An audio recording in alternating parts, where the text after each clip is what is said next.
Super Supportive by Sleyca. Chapter 114. The Chainer, Coda.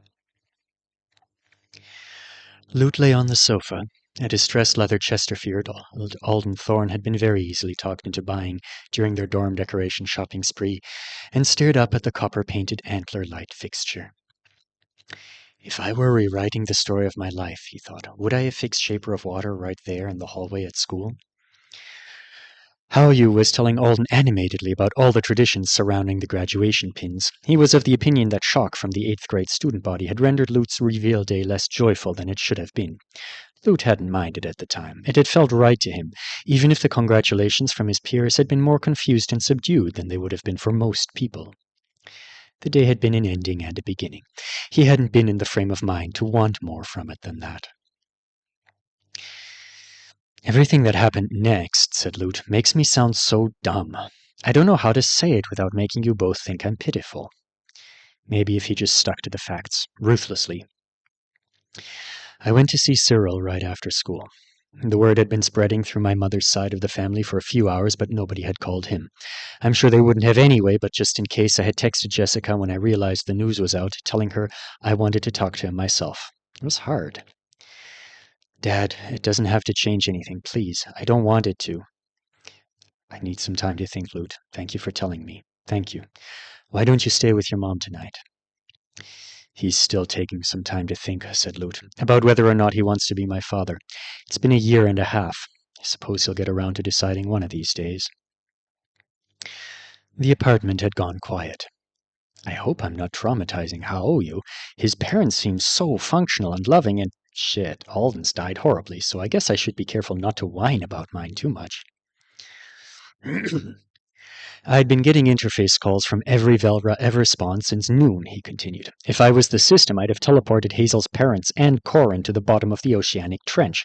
They must have been standing around chanting, "Call Lute! Text Lute! Call Lute!" I blocked them. They couldn't believe I would do such a thing. Apparently we've got a Velra rule about not blocking each other because what if there's a family emergency? Roman had texted him right as school was letting out. If they give it to you, make her pay. Grandma or Hazel? Yes! The talk with Dad really messed me up. I was so mad. Not mad. He didn't know why he'd lie about the emotion.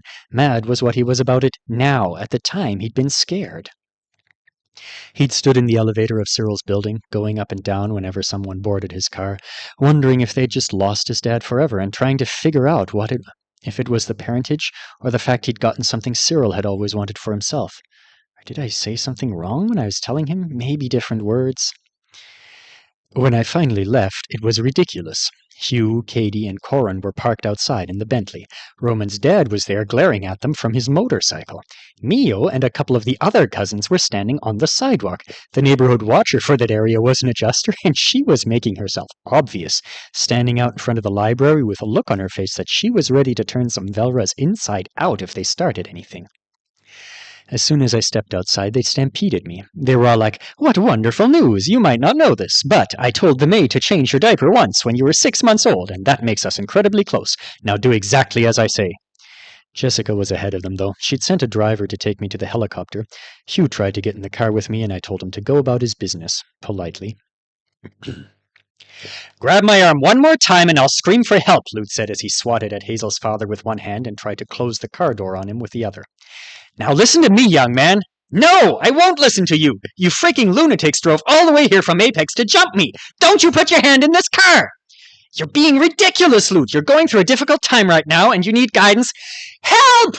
Lute bellowed, so loud that the driver swore. "I'm trying to leave and this man won't let me. He's not my guardian. I barely know him." Hugh's feet shot out from under him. Katie, who'd been about to get into the back seat of the car from the other side, shrieked as her husband was lifted by the ankles into the air. He dangled there, flapping his arms and babbling excuses, while the adjuster charged with keeping the neighborhood family-friendly stalked over.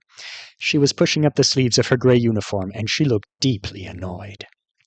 Lute went still in his seat. Corin was straightening his tie, like the watcher was going to take him more seriously if he did that. Roman's dad was cackling next to the fire hydrant. Half the cousins looked startled. The other half looked delighted. Are you all having some kind of trouble? She asked in Mandarin. She directed the question to Lute, probably because she knew he lived here sometimes. He had seen her in the area occasionally. My mother called this car for me. Only for me. These people are trying to get in it with me when they're not supposed to, Lute said in the same language. We're his family, Corin said quickly in English. It's not like we're strangers. That's right, Shu was still dangling in the air. We're just trying to help him. He's a moment away from being an avowed, said the adjuster, crossing her arms over her chest. He's flashing a name tag, and there's a non-avowed notice, which means he's recently been selected. Congratulations, by the way. Thanks, said Lute. Why do you all seem to think someone who's about to make some of the biggest decisions of his life needs your help for a little car trip? She said, leaning down to look at Hugh with a menacing expression. She made a humming sound and gestured, and Hugh was flipped onto his feet again. The damage was done. People were watching curiously through apartment windows. Katie pulled up the collar of her coat like that might hide her from view. Buckle your seatbelt, the watcher said to Lute. Have a nice afternoon. I could be an adjuster, thought Lute as the car drove away. I wonder what types of spells she has. Could be binding spells. That one just happens to lift the target off the ground. Didn't look like she messed with gravity. There were so many different methods that wonderful lady could be using to punish his family. She was probably just giving them a talking to, but Lute liked imagining them all hanging upside down. The happy thought was short-lived. Dad. If I just give him time, it'll be all right, won't it? Obviously he didn't suspect at all, and he's upset. It's a lot. Lute wondered. Lute hoped it wasn't too much. What if Mom's just as upset? She had texted him several times, but it was all very business mode. Yes, you can go see your father. I'm getting the helicopter arranged. There will be a car for you. Don't make any sudden decisions. Come straight to me. Are you all right at school? What if neither one of them want a son who's different from them in this way? How would I feel if one of them suddenly became an avowed? He rested his head against the window. The answer came to him immediately. Like they left me behind. Like they'd gone to join the rest of Anesidora. Lonely. Was his mother feeling like that right now? Would she look at him differently when he walked through the door? If neither one of them want me like this, I think it might kill me. Car to helicopter, helicopter to Narcissus' house. A bit absurd, just to shave minutes off the travel time, but at least chainers couldn't fly. If they could, they'd be up there trying to drag him out of the helicopter. Hazel's family really did want me to affix before Grandma got back from the Tri-Planets. They're worried about her position more than they've been letting on. And Roman's dad had been there to tell him not to affix until Aulia got back. I don't know if they even asked him what class he actually wanted. Corin had just started shouting the names of things he could get his hands on very quickly. Lute watched the city and the sea pass by below him. He kept checking his cell phone and his interface for messages, hoping to see one from Cyril that said not to worry. Or a single emoji would be enough. Not even a heart, just a thumbs up. A wink! The helicopter landed, and Lute headed toward the back of the house with his coat over his arm, and a feeling close to terror making his stomach roil. Mom will be okay with it. She will. She'll have advice, and she'll help me figure all of this out. She's probably working in Grandma's office right now. I'll go see her and tell her every... The sliding door that led from the sunroom to the outdoor kitchen opened, and Jessica Velra stood there. She was wearing the dark green sweater Lute had bought her for Mother's Day and a pair of jeans. She had on the ugly slide sandals she loved, but only wore when they were unlikely to have guests. Her white blonde hair hung down in a side braid. She'd been crying. She was still crying. The mascara she used to darken her lashes sometimes had run. Her cheeks were wet. Lute stood still, more afraid than ever before in his life. Mom, no, please don't. It's all right. He meant to say the words out loud, but he didn't. Then she was running towards him, her arms outstretched, and Lute couldn't even drop the coat before she was embracing him.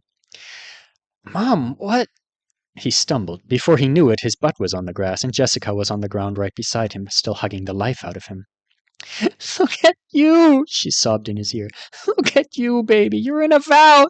I'm so happy. You are? Lute asked. Really? You're beautiful, she said, leaning back and cupping his cheek with a hand. You've always been so beautiful. Things have been hard for you. It's my fault. I'm sorry. I was afraid they'd be hard forever, but they won't now. Lute, you're going to be all right. What? Mom, I've been fine. I was selfish for wanting you so much. She stole his pocket square and wiped at her face with it. Are you all right? Are you hurt? From falling in the grass? She chuckled. I know. I'm being silly. I've seen selection happen to how many other people. But now it's you, and the first thing I thought was, I hope the contract is careful with him. I hope it didn't scare him. It scared the stuffing out of me. It did? I didn't even believe it was happening until an hour later. She stood and pulled him onto his feet. Mom, you're really happy? The terror was fading. Relief was replacing it.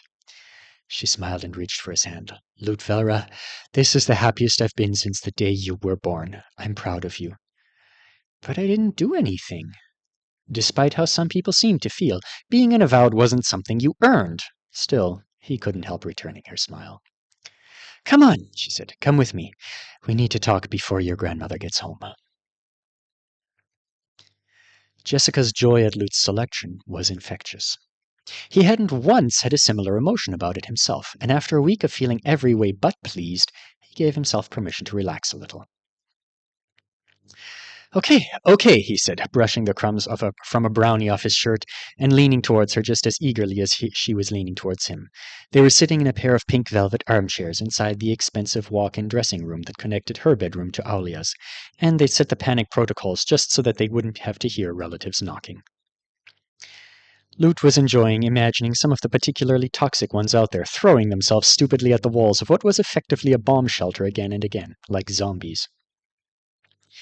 So, the first person other than Cohn sees my pin, and they say something to their friend, and then it goes all through the hall, and it gets quiet except for a couple of older students who are like, hey, awesome, an 8th grader's wearing a pin. And they're all trying to figure out if I really got selected or it's some kind of stunt. Then Mrs. Sharma comes down the hall juggling all her bags and a pile of supplies. She just stops and stares at me for ages. She doesn't notice her mug is tilted in her hand and she's dripping that Artonan flower tea she likes all over the floor. Finally, I think she realized her foot was getting wet. She snaps out of it and she just drops everything she's carrying on Declan without even asking, like he's a catch-all table. And she hurries over to make sure I'm not doing anything stupid. She seemed to think I might have gotten overwhelmed and started a fixing right there by the lockers. He shook his head. I wasn't a great student when it came to the avowed stuff, but I'm not that ignorant. He'd been a quarter of a second away from becoming a right out of curiosity, but did that need mentioning? So then they all knew it was real, and this gossip wave hit the school, and it was weird but fun. People kept staring at me like I'd become a completely different person overnight. His mother was beaming. Her hands were clasped over her heart. I wanted this for you, she said in an emotional voice. All your life I wanted you not to have to go through what I did.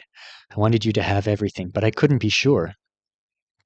You aren't sure of what? Lut asked cautiously. He didn't know if he wanted the answer. But she still loved him. They were still a team, hiding out here in this giant closet from all the other Velras. Nothing else could matter as much as that. I wasn't sure if you'd be avowed or not. Jessica reached for his knee and squeezed it. Growing up assuming I was. All that endless training and preparing, and then it was gone. I hated myself. I hated myself for years. I couldn't let it happen to you. If you didn't know, you couldn't be hurt like that. If you didn't know and something wonderful happened, it could only be a blessing for you. Lut's chest felt tight. So it was a lie, then. She thought maybe I could be, but she told me never. My whole life was built on that lie. Her face was a mess from the crying. She thought she would be an avowed. Aulia designed her to be one, trained her, told her she would be strong, and then she wasn't. Then she was the assistant. Lut knew these things about his mother, but in his eyes, she was somehow above them. It had never occurred to him until this second that she might be thinking about his life and future this way. I thought we were the same, me, her, and Dad, but that's not right. They grew up like everyone else I know, like avowed, not like me. You understand, don't you? Jessica said in a rush. You're old enough to know I couldn't raise you like the rest of them. I couldn't let you live that way, training for a future that might not happen. I wanted you to have everything I didn't, school, hobbies, a childhood. No fear at all about disappointing me. You could never disappoint me.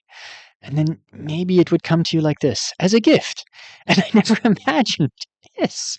Baby, you're going to be an S rank for the rest of your life. Nobody can take that from you. Oh, said Lut, still feeling like someone had stolen the last few crumbs of solid ground out from beneath him. Mom, I know you love me, but this is a lie. Wrong. I don't know what the right thing would have been, since you only thought I might be an avowed, but you got it wrong. The whole world hurt me every day because of your lie. But she was so relieved. She'd been crying all afternoon because she wasn't afraid for him anymore. He couldn't say something that harsh. I really wanted to be the best harpist in the world, he said softly. I was proud of that. I wanted that. You made me want that. You can be that, can't you? Said Jessica, beaming at him. You can be that and so much more now. Lute's phone on the little table beside the plate of brownies buzzed, and he snatched it. Dad? It wasn't, of course. Somehow Mio had gotten hold of his phone number, and she wanted to know what he was about to do. They're so wrapped up in themselves they can't even imagine I might not care about Chainer, Lute said. They assume everyone is just as obsessed with the class as they are. Jessica took a deep breath. Don't get your hopes up, but Grandma might consider giving it to you. She wants to put the most powerful family member possible in front of the Artonans, and Hazel... Lute snorted. It doesn't matter if she's considering me or not. He was still staring at his text messages, willing a new one to appear. I made a list. Chainer's not that high on it. I know there are some positive things about it, but the fact that it's held mostly by people I hate shoves it way down on the rankings. Lute, you don't hate your grandmother. He considered that. I think it's really close to hate, he said. What's hate but with less passion? Hate but in a way that's less, I want you to die, and more, I want to never see or think about you again, because that's the feeling. A fair feeling, he thought, considering how she treated them. Jessica blinked. I traded into Shaper of Water, Lute said. Mom, I wanted to talk to you about Rabbit and Adjuster and see if we could, to swap to one of those without Corin's help, or with it. He seems extremely eager to help. I'm not sure I want to. I'm not ready to make the decision. I think I need a professional class and career counselor. A lot of my classmates have them. Shaper, Jessica said. S-rank Shaper? I know you used to admire them, but... I know, Lute said quickly. It's probably not the perfect thing. I just need time to figure it out. If you get good with it at S, you don't really know what you'll be summoned for or how often, and I assume I'll want to be talented with whatever class I have, but there's something about it. Even holding it feels better than Wright did. Don't affix until we've figured this out together, Jessica said quickly. I think you might change your mind. Even if you take Chainer, it's not like you have to stay around the family members you don't like. Your grandmother would expect you to drop out of school and study under her, but... No! But you wouldn't have to, she continued. You can still go to school wherever you want. You can play your harp. Don't make any hasty decisions. I'm not going to. Lute reached for another brownie. But there's nothing Grandma can say that will convince me to take Chainer. His mom blinked again. Her smile turned a little strained. I know I never encouraged you to like word chains. In fact, I discouraged you from it because I didn't want anyone to take too much of an interest if you seemed good at them. But they are useful, and the safety, Lute, it's a class I will never have to worry about being sacrificed in some awful foreign battle, or... But there's Rabbit, Mom. Chainer can make you as much money as Rabbit, if that's what you're worried about. No, said Lute. He paused. I hope she does want to give it to me, so I can tell her I don't even care about her special, mysterious class. I guess maybe she could convince me to take it if she gave me Libra. No, not even then. Maybe if she gave me the healer. He was being a touch dramatic. He'd heard someone say once that Libra, with all of its magical modifications and comforts, was worth more than everything else Aulia owned combined. The healer? Jessica said. What do you... The rejuvenation person. Lute couldn't stop the anger from slipping into his voice. The one she's got to deal with. Him. I'll take him and she can give me any class at all. Lute, it's important to think seriously about this kind of thing. I know the family hasn't been friendly to you, in general, but you can't throw the rest of your future away just to spite them. Lute swallowed his last bite. I am being serious. Mom, I know we don't talk about it, but you're not even on the Rejuve list. You're not important enough for that? You're not important enough, but Keiko is? I've met her twice. She doesn't even like the family. And Katie? Katie gets to stay young? And she and Hugh are the ones who talk about you like that in front of Hazel, who tell her you pick up garbage for the other members of the family?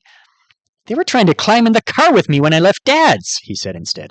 I had to yell for the watcher on duty to get them to leave me alone, like a kid in a public safety video. Jessica's expression had gone blank. Lute gripped the velvet arms of the chair. We deserve better. You deserve better. I don't know if I'm going to like being avowed. I can't imagine it. It's like someone else's life has landed on me and squashed my plans into dust. But even if I hate having the system in my head, even if I can't ever leave this tiny little trap of a country, the one good thing is that there are more healers here, and as an S rank I can eventually get money with or without Yaulia's help. By the time I'm out of school, I can get some kind of job.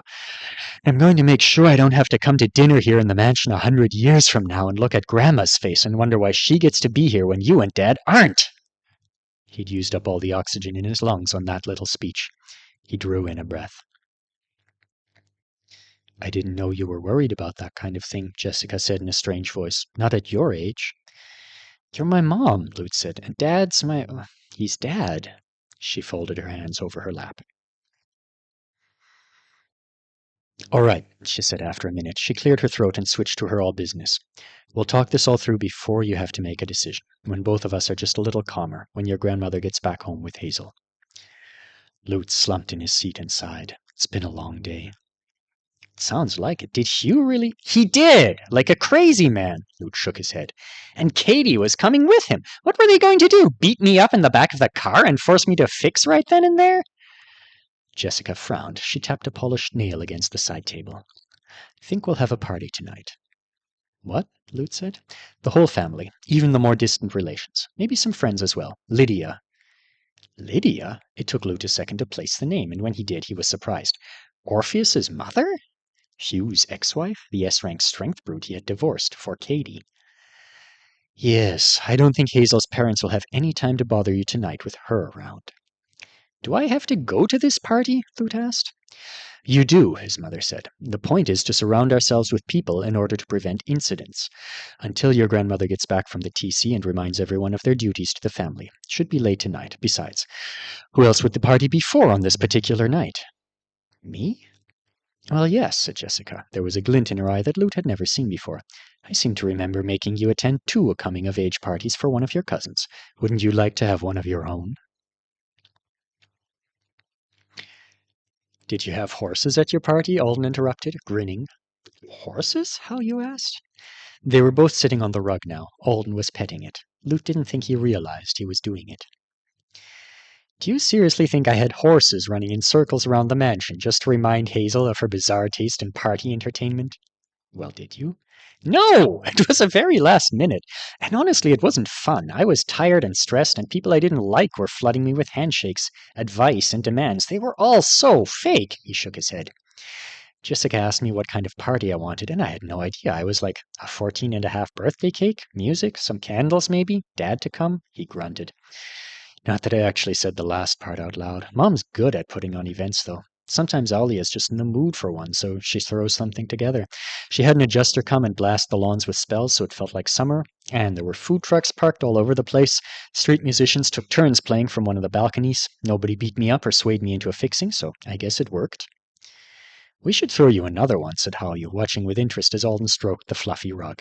"So you can actually enjoy it. Coming-of-age parties are supposed to be fun for the person having them." "I'm going to be 16 in January." "So?" "I'm too old. I don't want one." "I want a birthday party," Alden said. "I've just decided. I'm having one. My last one was memorable, but I would like to make the next one more run-of-the-mill." "What did you do for your last one?" Hallyu gave the rug an experimental pet of his own. "I picked all the vegetables I was sure weren't poisonous from the greenhouse at the lab, and I made something that looked like 7-layer dip out of them. Then I put on a Hawaiian shirt, and I ate it on the roof with Kibby. I taught her about candles, and she enhanced the tradition. Everyone gets to take turns blowing them out." Lute exchanged a look with Hallyu. "That sounds peaceful," Lute suggested. "I thought I did a pretty good job. I sang, we looked at the corrupted grasslands of Thagund, and talked about whether or not the lab lights would last through the long night. Did some parkour." "You guys both need normal birthdays. Bad," Hallyu murmured. "I didn't sing at mine," said Lute, "but I did play a song." Lute Velera had a little voice in his head that told him to be careful about revenge. He didn't feel great about how it had gone last time. A couple of people had cried. He stared really hard at an accordion player and ate onion rings out of a paper cone. He was hoping the mix of his apparently intense focus on the musician, his smelly breath, and the fact that he'd hidden his name tag and put on a ball cap would protect him from his relatives for at least a few minutes. This party was full of some of the most blistering family interactions and vitriolic backbitings he'd ever seen or heard. None of it directed at him, of course. Goodness, no. Everyone was his friend tonight. The Roman supporters were spoiling for a rematch, and they would take up Lute's banner whether he had agreed to have a banner or not. And the Hazel supporters were losing ground, but they still kept finding time to swing by and let him know that Chainer was just the worst. Really, he'd had no preparation if Alia decided to offer it to him. Not that she would ever do such a thing. He was going to struggle and find it so terribly dull, and didn't he want to take another class? Any other one? They would go kidnap some innocent 15-year-old for him and deliver them tied up like a present if he wanted. Grandma and Hazel are going to come home to this. I don't think she has tears inside her. She probably weeps acid, but still. I think I should have said no to this lunacy. We could have hidden out with someone trustworthy. Mom was just mad about them trying to strong-arm me. Then his phone rang. He started to reach for his pocket, then he stopped. System, can you send that to my interface? He had to start learning the features. A familiar face appeared, floating in a circular window at the top center of his field of vision. Hazel brown hair was braided into a crown. She was wearing a black dress with a white collar and cuffs. She was standing in a toilet stall at the TC. Lute recognized the tile work on the wall behind her because he'd recently blown his nose in front of it for a while. Lute, hello, she said. She sounded very professional, like this call was a meeting they'd scheduled ages ago. Congratulations! My phone is full of news about what's happened. This is wonderful. Grandma and I are so excited for you. Thank you, said Lute in an equally professional voice. He'd had a couple of hours' worth of practice thanking people when he didn't mean it tonight. He was all warmed up. I hear you've got Shaper of Water. That's a wonderful class. You've always liked swimming. Little fumble there. Thank you, Lute said again. I was thinking, this is so crazy, said Hazel. She licked her lips. At work today there was a woman who reminded me of Aunt Jessica. Are you really going there? No, Hazel said quickly. Listen, this is important. There was a woman who reminded me of Aunt Jessica because of her personality. She was having a hard day today, actually, and I helped her come to terms with it. I do that sometimes when I'm visiting our friends here. I'm sorry I can't tell you more. But I wanted you to know. She reminded me of your mother and you. And I thought, it's terrible that I never apologized to you. I shouldn't have said those things to you. Which time? Lute interrupted. What? Which thing are you apologizing for saying? Say them aloud to me right now. Any of them. Any one of the 1,000 things, I dare you. You know, you were right when you yelled at me at the little Ascot party. I was so immature. I should have apologized, but instead I said what I did. I don't think of you and Aunt Jessica that way. I never have. I was just upset and confused. A toilet flushed in one of the neighboring stalls. Thank you, Hazel, said Lute, for apologizing like this. See you when you get home. The helicopter should be there at the TC waiting on them now. What'll it be, half an hour maybe if they're slow? That's enough time. He hung up. He found his mother laughing behind a food truck with Orpheus's mother, Lydia. Hugh's ex-wife was a brunette with a very noticeable hourglass figure. Lute knew at once he'd never seen her around the house before because he would have remembered her. She was striking, magnetic in a way that made him think high appeal, though that wasn't necessarily the case. If he remembered correctly, Lydia was a strength brute, one who'd gone through one of the Apex leveling programs, so she'd wanted to be a superhero or something like it at one point. Katie was also extremely curvy and brunette. Lute wondered if Hugh had a type. Mom, I'm going to be in the formal living room for a while. I'll take Amy with me. She was around here some way, taste testing the food. Grandma and Hazel are back. I know, your grandmother texted. She checked one of her smartwatches. Is currently texting, in fact. I'll be in there when they get back to the house. You aren't enjoying the party? There's a song I want to play. I need to warm up. Lute left Amy to enjoy a trayful of fried food and skewered meat while she guarded the door to the living room. He practiced the song until he was sure of every note, and then he kept playing, trying to breathe some life into it. It had been a while. He didn't have long to wait. When Olia swept in with a delighted smile on her face and Hazel scuttled in after her with a strained one on hers, the room was dark. The only light came from the windows and from the lamp over the sheet music. Hello, Hazel, said Lute from his seat on the piano. He didn't look away from the music. Do you remember the name of this song? The name tag floating over his shoulder said, Lute, the least of the Velras. He doubted his grandmother even remembered saying it, but the idea would still come across. This is Gymnopédie 1, said Lute, his fingers delicate on the keys. It's my mother's favorite song. It's almost painfully beautiful. And every time I play it, I have to think of tissues and trash cans. Thank you for that. He finally looked up at her. His fingers kept moving. Don't worry about the Ascot party. It was so long ago. You were only 14. He paused. Oh, wait, that's the same age I am now.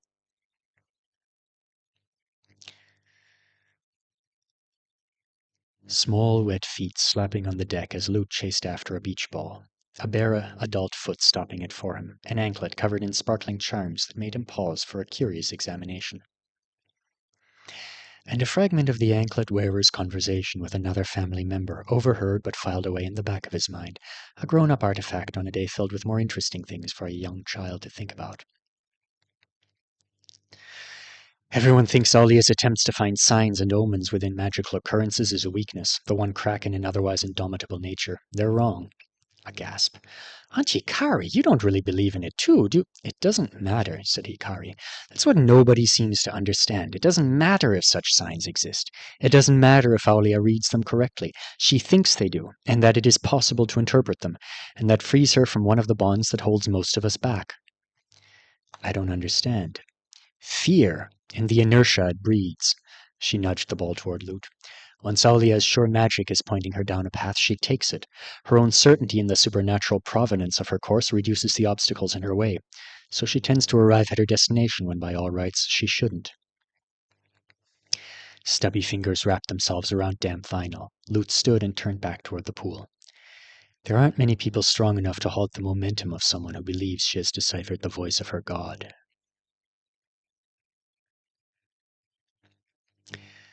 Aulia Velra stood smiling beside the piano bench, her hair shining a deep honey color in the lamplight as Lute finished the song. Lute, my dove, she said, aren't you spectacular tonight? I didn't realize you'd kept up with the piano at all. I thought you and Angela were more of an exclusive couple. Startled, he looked up at her. She knows the name of my harp?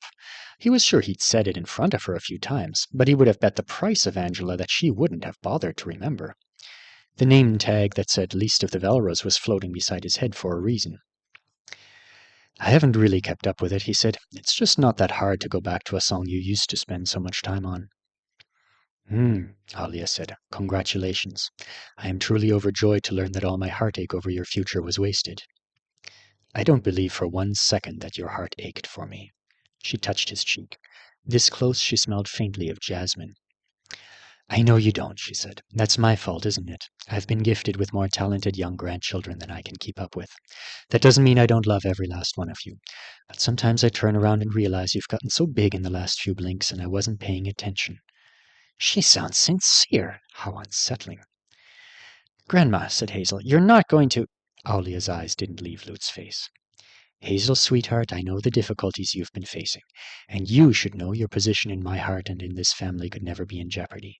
You may be the most uniquely gifted person on all of Isidora. You will be a chainer. Hazel straightened. There was just a hint of smugness tinging the relief on her face. Let's go for a little trip, said Aulia. Just the 3 of us. I'll drive. In the ensuing moment of silence, the noise from the party filtered into the room. You can drive? Hazel and Lute both said at exactly the same time. They frowned at each other. Good grief, you two, said Aulia, flipping her hair over her shoulder. I'm the reason Isidorans drive on the right-hand side. Just because I haven't done it in a while doesn't mean I've forgotten how. But how long has it been? Lute asked. He had never seen his grandmother operate a vehicle. I got my license renewed 15 or so years ago, so it was just the other day. We'll take the Bentley. She drove them to the apartment. It was a quiet trip, except for one of the local news streams playing through the car's speakers. They were talking about upgrades that had recently. When Aulia pulled up to the building and passed the keys off to a valet, she raised an eyebrow at the two of them. Good job, said Lute. We are alive. Grandma, can you teach me how to drive? Hazel asked. Corin can teach you, said Lute. I know, because he drove your parents over to my dad's place today so that they could all accost me. She glared at him. Your dad! I'm not interested in hearing the two of you bicker, Aulia said, making the tossing gesture at the building's doorman that she used to automatically send Argold tips through the system. Your family act like it. Should I start speaking a language Hazel can't understand? That would be very familial as far as this family goes. When they reached the penthouse, it was empty. Aulia's residences were rarely empty. There were always some family members enjoying the luxuries. Maybe everyone was just back at the party, but Lute thought it was more likely she'd called ahead and cleared the place out. She led the way into the apartment, kicking off her shoes and dropping the Artonin-style wide-sleeved coat she'd been wearing at the foot of a chaise longue. The lights, operated by a command from her interface, came on, then dimmed, and the giant windows framing two sides of the apartment's main living area turned opaque, blocking the view of the skyline. Sit wherever you like, Alia said, tying her hair back with a ponytail holder she'd pulled from her pants pocket. Blue tattoos peeked out of the sleeveless cream-colored top she was wearing, the back of her shoulder, her chest, her waist. Having seen her in a swimsuit, Lute knew the geometric patterns interlocked, making a network over the left side of her torso. The newer ones were smaller than the older ones, but just as intricate. One for every Velra who wore one of their own. Let's have a little tutoring session, said Alia. A special one. We're going to learn a word chain together. The name's nice. The Eye of 1,000 Instants. Hazel perched herself on the center of the sofa. I've never heard of that one, she said in Artonin. What kind? An old one, said Alia. So old it's decrepit, you might say. Hazel drew in a breath. But if it's like that, it won't... And won't we get in trouble? I know what I'm doing, Alia replied. And why would we get in trouble? If one of you forges half the chain, I will make sure the other half is forged to meet you. It's simple. Let's see if we can't wake it up. I haven't agreed to this, Lute said. I don't understand what you're talking about, and I don't really do word chains. Ha! Said Hazel in a vindicated tone, as if he'd just confessed to eating boogers instead of not fooling around with the family hobby. And what does this one even do? Maybe I don't want to see 1,000 instants. It's nothing that grand, said Alia. If you get it right, it will give you long-distance vision for a moment. There are other chains with similar effects. This one was just designed in a way that makes it unusual and undesirable to certain people in decision-making positions, so you won't find it in any book. Hazel won't find it in any of her books either. Actually, it's not in any of my books. It's that far removed from the world we work in. Hazel gasped. Lute looked between the two of them. They're so melodramatic. I think they enjoy it. It's a special acquisition of mine, Alia said, and the words and signs aren't very difficult, Lute, so Hazel's advantage will be slightly reduced. It's uniquely suited for a little friendly competition. What's the other half do? You won't have to pay it, her smile widened. I took care of Hazel's debts for the chains she cast on her coming of age. It wouldn't be fair if I didn't do the same for you. Coming of ages, thought Lute, plural. He went to the bathroom and texted his mother. Grandma wants me to learn some ancient vision word chain. It's a competition thing with Hazel. Good luck, you've got this, Jessica texted back. Not what I was getting at, he texted Amy. Grandma wants me to learn some ancient word chain. It's a competition thing with Hazel. This is some kind of trap, isn't it? After a few seconds, Amy replied, Run! Run for your life! Smiley face. Just kidding. She does this kind of thing all the time. Cousin versus cousin battles make us all feel even more loving toward each other as we grow up. Lute sighed. Spending hours watching you fumble around in Artonin is a really inconvenient murder method, don't you think? Amy added. I didn't think she was going to kill me, but why does she have to act so spooky about it? Vibes. Well, it's fine. Not like I even have to try the chain seriously if I don't want to. He was sure this whole plot was designed to boost Hazel's confidence and reassure her. Yeah, that's it. Here, Hazel, I know you're feeling bad about being 16, and half the family is mad about Roman. Crush Lute at your favorite game so everyone still knows you're above him. The word chain Aulia taught them was, as she'd said, simple. Simple-ish, anyway, 20 words, some gestures. They weren't allowed to practice everything all at once. Instead, they had to do it in out-of-order sections. When you decide you're ready to try a full cast, let me know, she said brightly after she was done teaching. Only one attempt each. Only one? Hazel asked. She seemed displeased with this word chain. She kept looking at Ollie and saying, That's it? With regard to the gesture and words, like she wanted it to be harder. The translations for the words that had appeared on Lute's interface indicated that the word chain would do what Alia said. It was about seeing really far away. He'd written the words phonetically in English, with notes on pronunciation quirks out to the side. Alia's chaining had a pleasant chanting rhythm to it as well, and that was helping. Artonin, bad. Songs, good. Hand gestures, it wasn't like playing the harp, but he was pretty decent at getting his fingers to do what he told them to do, when he told them to. Hazel, apparently worried about giving him any advantages, was refusing to practice out loud. She was just moving her lips silently and staring off into space. Lute discarded the page on which he'd written the definitions of the words, because trying to remember what it all meant was unnecessary, wasn't it? Just make the sounds right and convey the idea. Hey, give me long-distance vision for a second. You'll be paid back. No reason to be all formal about it. But be sincere, he decided. Did word chains care about sincerity? He doubted it. Hazel could do them, after all. But they sounded like they were supposed to be sincere, so he'd claw an advantage where he could. Hazel was definitely going to beat him at this strange little game Aulia had decided to invite the least of the Velras to participate in, now that he was looking less least. It's quieter than the party, anyway. When he thought he had it memorized, he waited. No way was he going first. He wanted to make sure he saw Hazel try it. She was glancing at him too, as if she was thinking the same thing. I can outlast you, thought Lute, because I don't want to prove myself as much as you do. He grinned at her. On the off chance you both succeed, the first person to do it successfully wins, Aulia said, from where she was typing on a laptop nearby. Hazel leapt up. I'll go first. What are we winning anyway? Lute asked, not moving an inch. You can pick the menu for the next month, said Aulia. Anything you want. How does that sound? With Kabir? Unless we've gotten another chef. That wasn't a bad reward. Hazel hated spicy food. Lute hadn't gotten to eat Kabir's version of Jamaican jerk chicken in forever. He still let Hazel have the first attempt. Aulia took her over to the windows and removed the opacity from them. She and Hazel looked out over the skyline. Begin, she said. To Lute's surprise, his grandmother started casting what appeared to be the opposite half of the word chain just seconds after Hazel started hers. So much for listening to Hazel for pronunciation tips. It sounded like a mess with both of them chanting it. Hazel finished. Aulia was watching her closely. She suddenly stopped casting mid-word and let her hands drop. You did very well, dear. Your casting was flawless, said Aulia. Hazel's hands were clenched at her sides.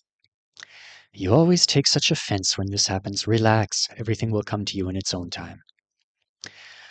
She looked back at Lute. Are you ready? Sure, he said, pushing himself up off the couch. Why not? He stepped over to join her by the window. What am I supposed to look at? Whatever you like. Something in the distance is best. It will only last a moment, so why waste it? If it works, you mean, Hazel muttered. Lute fixed his eyes on the farthest point he could see from this height, past streets and rooftops and spires, past Nautilus Needle to a small light in the distance on the water. He performed the word chain, tuning out Aulia's simultaneous performance with ears used to ignoring some of the more offensive members of the youth orchestra. The words were just sounds to him. The hand motions were a dance that went in time to the song he was making. He tried to sincerely want to borrow something so that he could see the pinprick of light out there. He didn't feel anything special happening. There was no headache or psychic event. Just him doing the thing as well as a tedious night of practice would allow for. He pronounced the last syllable, and then... The thing he'd assumed was a boat wasn't. He could see it clearly, as if darkness and distance didn't exist. It was the moon. Not the real moon, but a big gleaming moon nonetheless, brought to life by someone's illusion magic, and hanging over the water like a giant lantern. A man and a woman, bundled up in coats and earmuffs, suddenly appeared from what should have been the dark side of their giant moon. They were arm in arm, flying around it slowly. That has got to be the most apex date that's ever happened in the history of dating, Lute exclaimed. Which one of them is doing the flying, and which one has the illusion spell? He blinked, and he couldn't see it anymore. He stared out at the city and the tiny light over the water that was no longer a mystery. Word chains can do that? He asked in surprise. That was really long sight level. There was a thump beside him that caught his attention, and he turned to see Hazel hopping on one bare foot. She was clutching the other and grimacing. Did she just kick the sofa? He said. Kicking things is its own punishment. Shut up! Hazel spat. Just shut up! I see now. There was something in Aulia's voice that made Lute forget his cousin. One of her hands was pressed to the window. She closed her eyes. Or rather, I don't. Her expression was soft. She turned to face Lute unerringly, even with her eyes shut.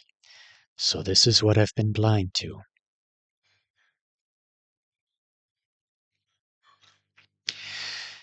It was 4 days later when his mother woke him in the night. He struggled his way out from under the sheets, adrenaline flooding him at the urgency in his mother's voice, and the tablet he'd fallen asleep with came to life, showing the last website he'd been viewing. Class and career counseling services.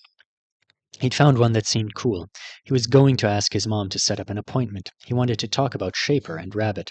And Adjuster with illusion abilities. The moon date was just a little too striking to get out of his head, so he wanted to find out more about the path that would get him that kind of spell. "What is it?" he asked, staring into Jessica's eyes. "What's wrong?" "You need to get dressed," she whispered. "Don't be too loud. This is your chance." "Huh?" he whispered back. She was holding out clothes for him, jeans and a t-shirt with Beethoven's face on it.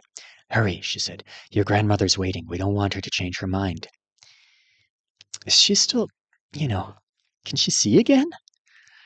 Lute did not like that weird-ass word chain she'd taught them at all. It wasn't anything like the ones he'd ever heard of, even living in a house full of chainers. The bad portion seemed way out of line with the good one, and word chains were supposed to be equal, weren't they? Was that one glimpse of a superhuman date night worth days of blindness? What it did seemed off in the first place, and Hazel was all like, "I bet you feel smug, but don't think something like that is going to get you any respect from people who matter." No wonder it was some kind of forgotten antique. "She's fine," Jessica said. She went to stand by Angela Aubergine. "Dress, quickly. Don't make too much noise. If the others wake up, they'll interfere." "Interfere with what?" Lute pulled the shirt over his head and started yanking on the jeans. A pair of sneakers and socks was already on the bed. "Chainer," Jessica whispered. She was staring at the harp. "You're getting it." Lute paused with a sock in hand. "I don't want it. I told Grandma I didn't. I told her before she could even ask me outright if I would be interested." Actually, he had said something more panicky about crazy old Avowed doing creepy word chains they got from the kinds of wizards who had bodies decomposing under their beds. But he was sure the "no thank you, I'll have none of that" had come through loud and clear. Jessica let out a single puff of laughter. "Yes, you surprised her. In a positive way, maybe you do. It's a good thing if you can stand up for yourself a little bit in this family. We have some strong personalities." Lute wasn't putting on his socks. "I said no. She can't make me take a class I don't want. I'll affix Shaper even if I'm not ready." He wasn't sure he was brave enough to do it. He really wanted time. His mother looked back at him. Her face was suddenly very composed. "Lute, just talk to her. Chainer's a good class, and I'm sure she'll make it worth your while." "If I do this, then can we go to the career counselor tomorrow?" Jessica didn't answer for a moment. "Yes," she said, "we can do that." "It isn't far from Dad's place," Lute added. "I might stop by again. He didn't answer my voicemails." He stuffed his feet into the shoes, then followed his mother through the mansion, down the curving staircase into the white parlor, through it and down a hall to Aulia's office. Jessica stopped outside the door. "You're not coming in with me?" Lute hissed. "Why? Are you scared of your grandma?" "No." "A little." She leaned over and kissed him on the cheek. "I love you, baby. More than anything else in the whole world, you can do this. You're going to be great." Now Lute felt embarrassed for making her say something like that before a simple conversation with his own grandmother. He stepped through the door. Aulia was at her desk. 4 globes, 1 earth, and each of the Artonas stood on wooden pedestals behind her. A fluffy gray cat was sitting in her lap, purring as she stroked it. Persia had been dropped off by Orpheus a few years ago. Lute wasn't sure whose cat she was officially, but her heart belonged to the housekeeper. Aulia stood and set her on the floor. She stepped out from behind the desk. "Well," she said, holding her hands out and spinning in a slow circle, "what's the verdict?" Teal sleeveless mock turtleneck, batiked harem pants, low-top sneakers, large wooden hoop earrings, and a wooden armlet. Her hair was in a French braid. "Early 1970s Universalian," said Lute, who wanted to look Artonan but cooler. "Bingo," said Alia, putting a hand on her hip. They also wanted to look as different as possible from those fogies who were hankering for a return to the 50s. "I don't want Chainer. Give it to Hazel." His grandmother heaved a dramatic sigh and flopped back down into her rolling chair. She crossed one leg over the other.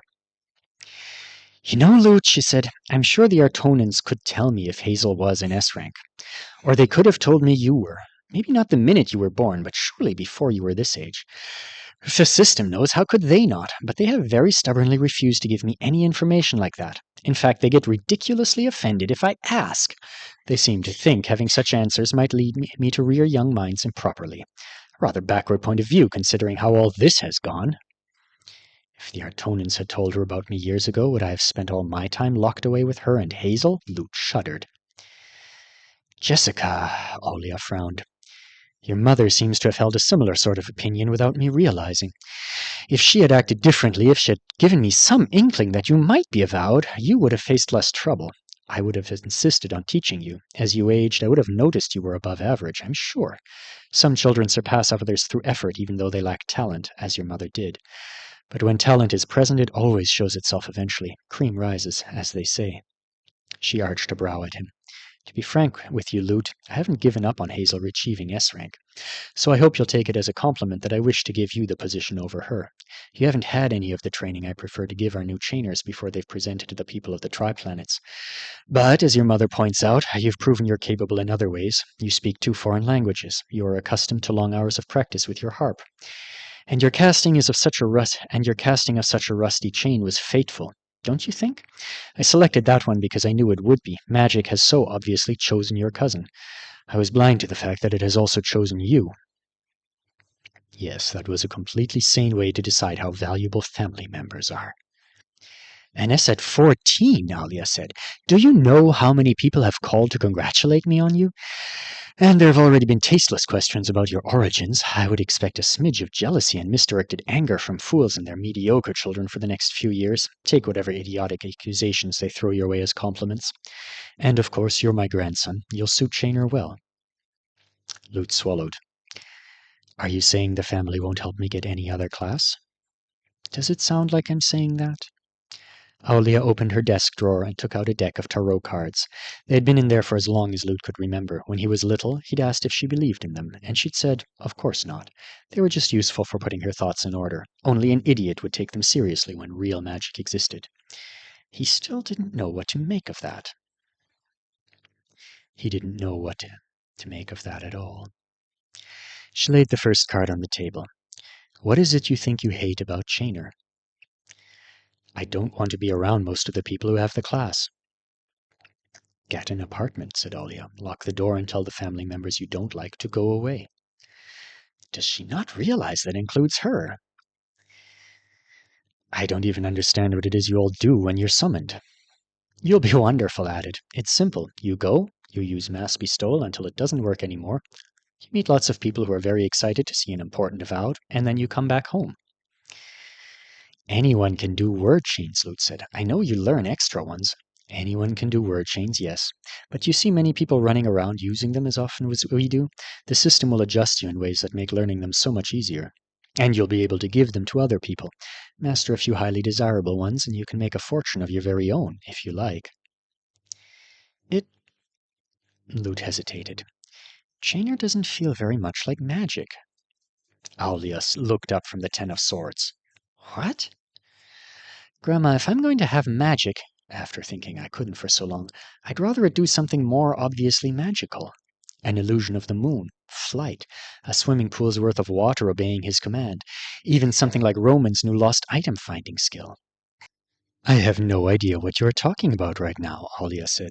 In a couple of seconds I could pass you a chain that would make you as strong as an ox. What's not magical about that? Lute shrugged. It's just how I feel right now. Chainer sounds okay, but it's not my favorite. If you'll help me get other classes, that's great. If not, I'll take Shaper of Water. No thanks. I haven't enjoyed being a Velra of great worth for the past few days. I'll make my own way. He felt good saying it.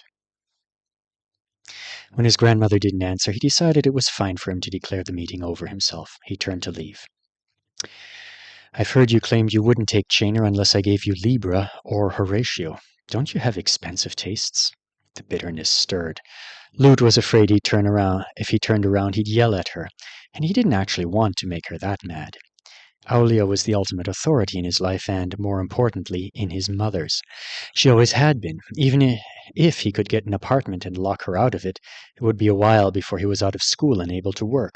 It would be a while before he had the resources to completely sever ties without risking things that mattered more to him than his own pride. You can have Horatio. Lute spun. What? Aulia's smile was gone.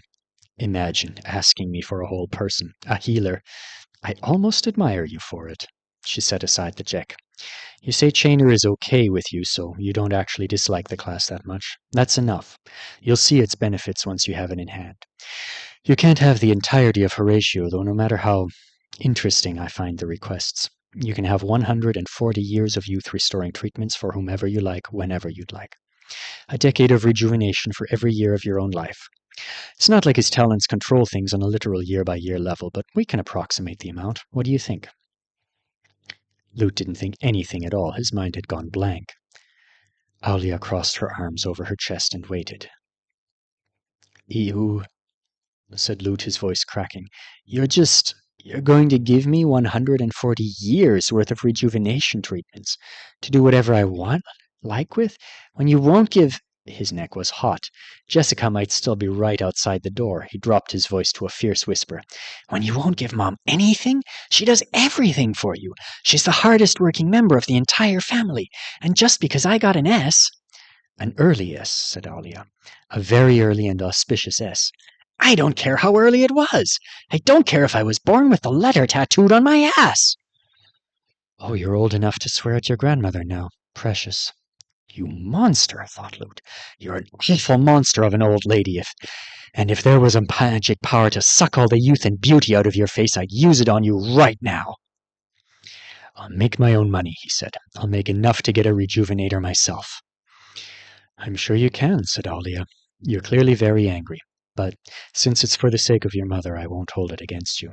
I promise, on the day you have enough money and connections to force your way onto a rejuvenator's waiting list, I'll applaud you.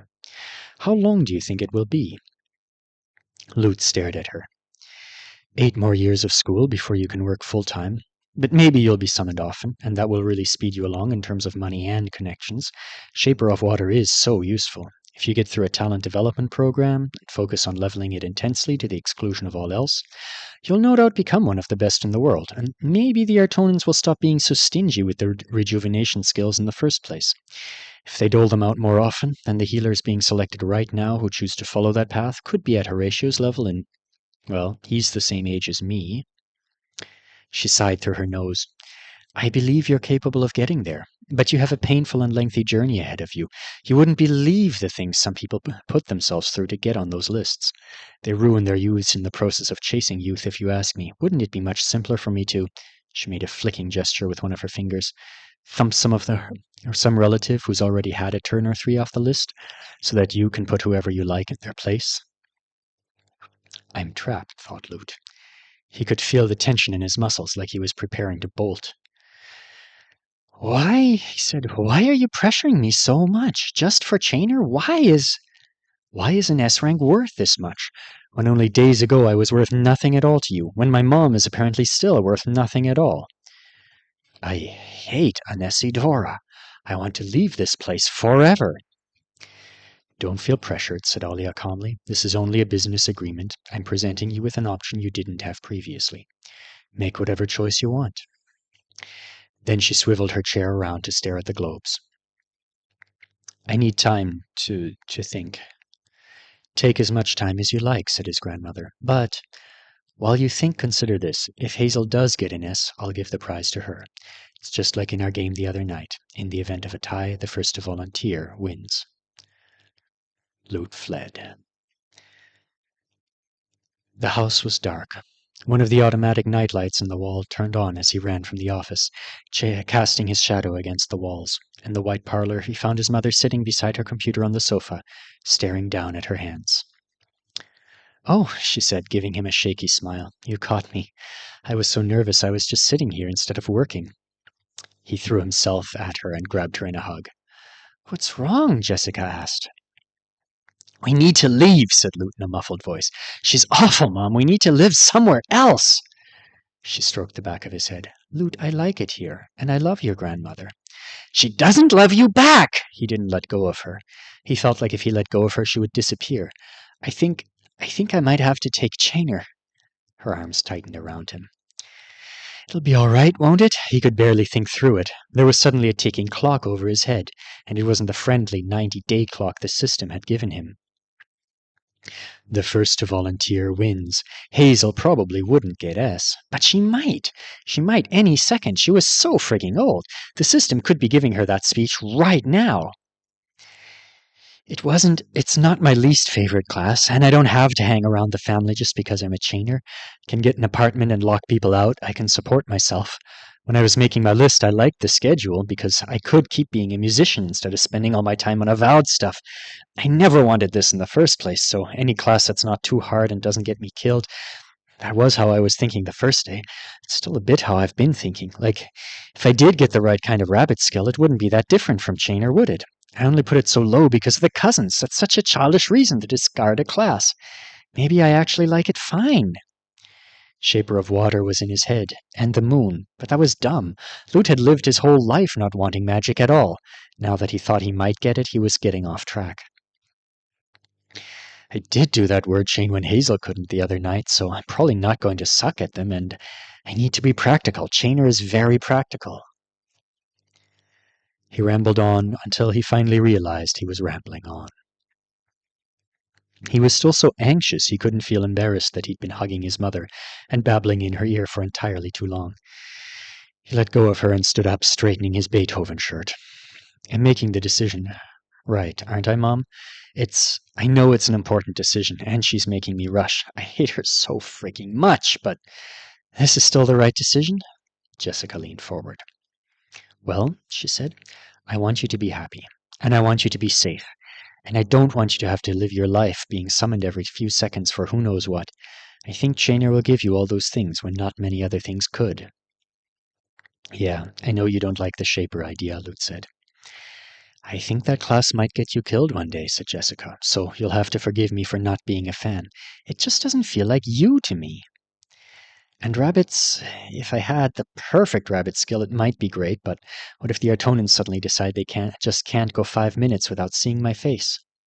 It's a cute face. So they'd summon me all the time. One minute I'm in bed, the next I'm falling all over myself trying to get clothes on before someone orders me to polish their chandeliers. You don't even like cleaning your own room, said Jessica. I think I'd like it a lot more if magic was involved, Lute sighed, but still. Chainer. It's not bad at all. It's right for you, she said firmly. You think so? I truly do. The reassurance did make him feel better.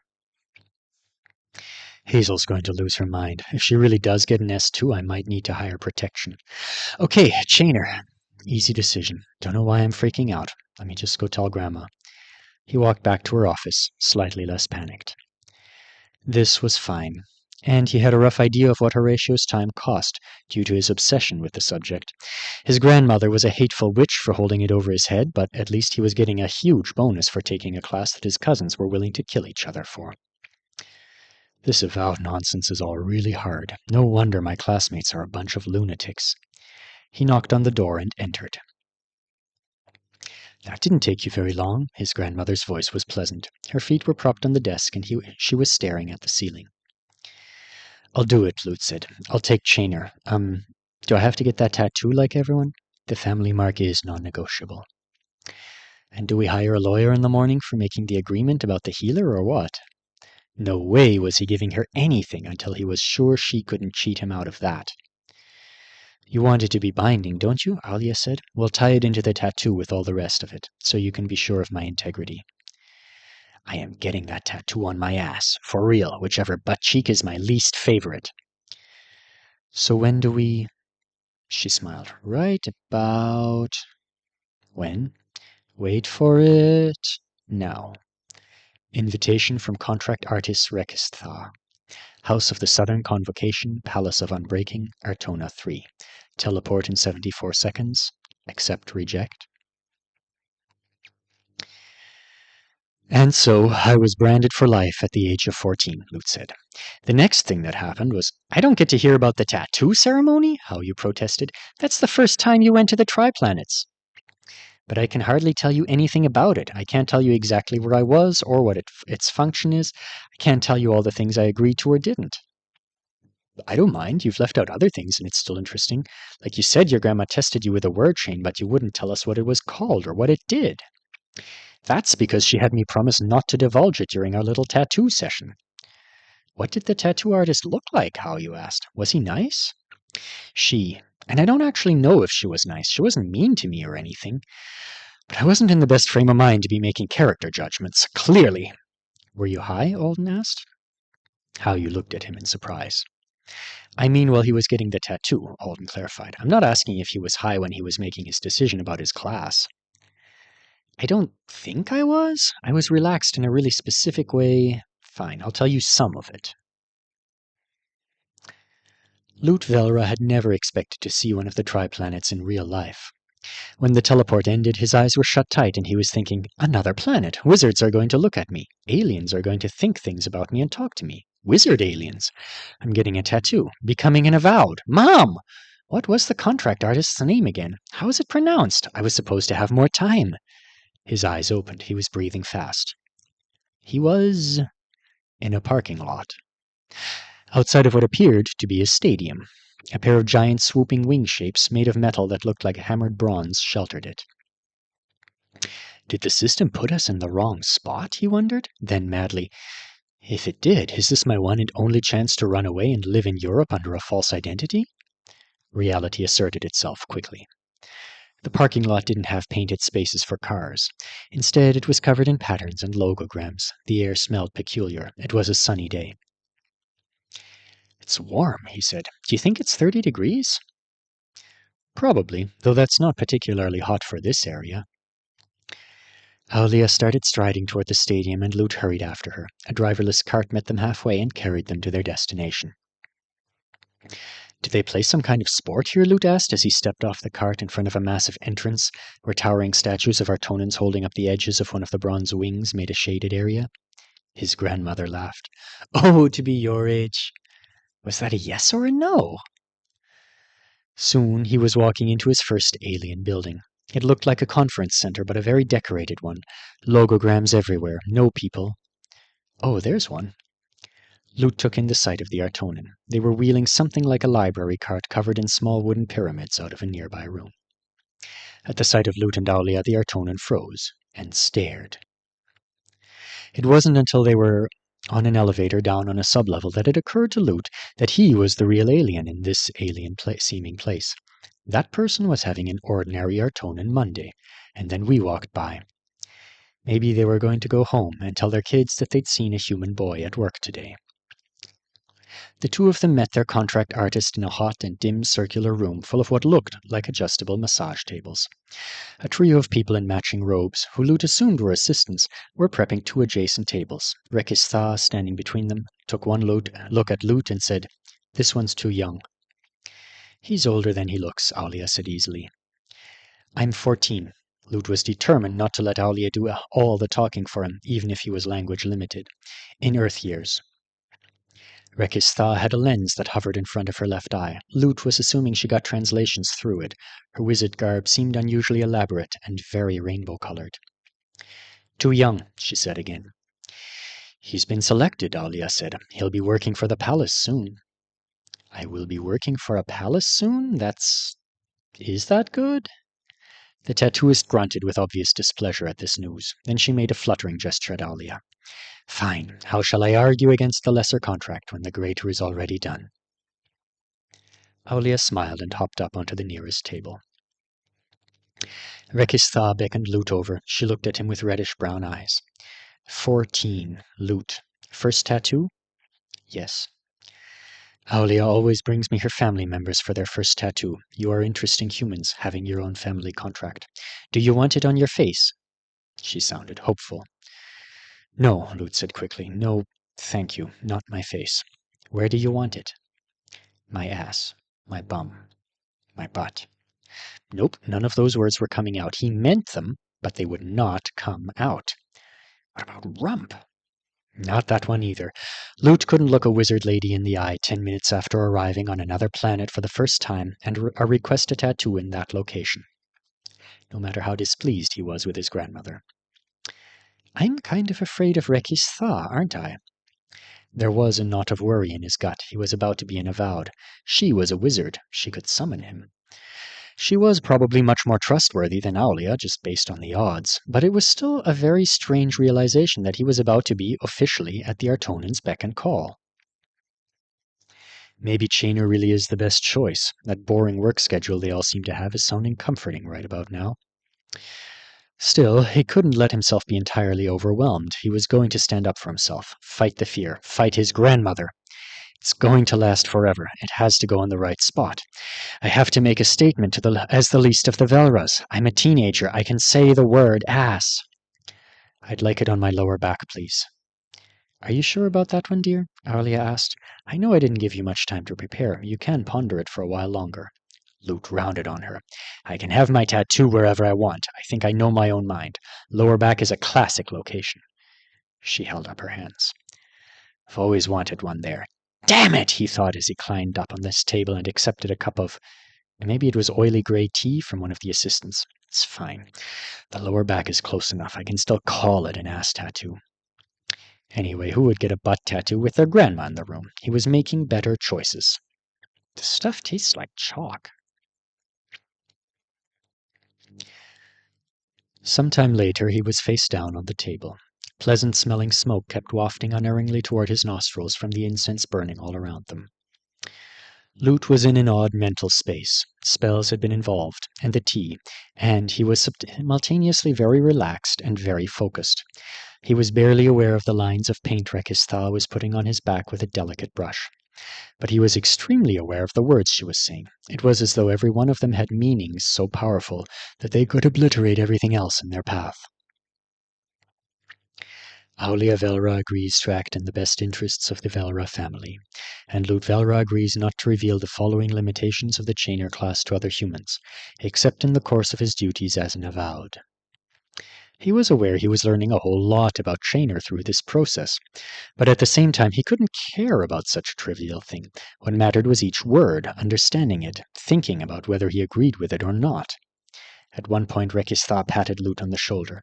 A ringing tone that had filled the room, when had that started, suddenly stopped, and she said, How many times have I told you, Aulia?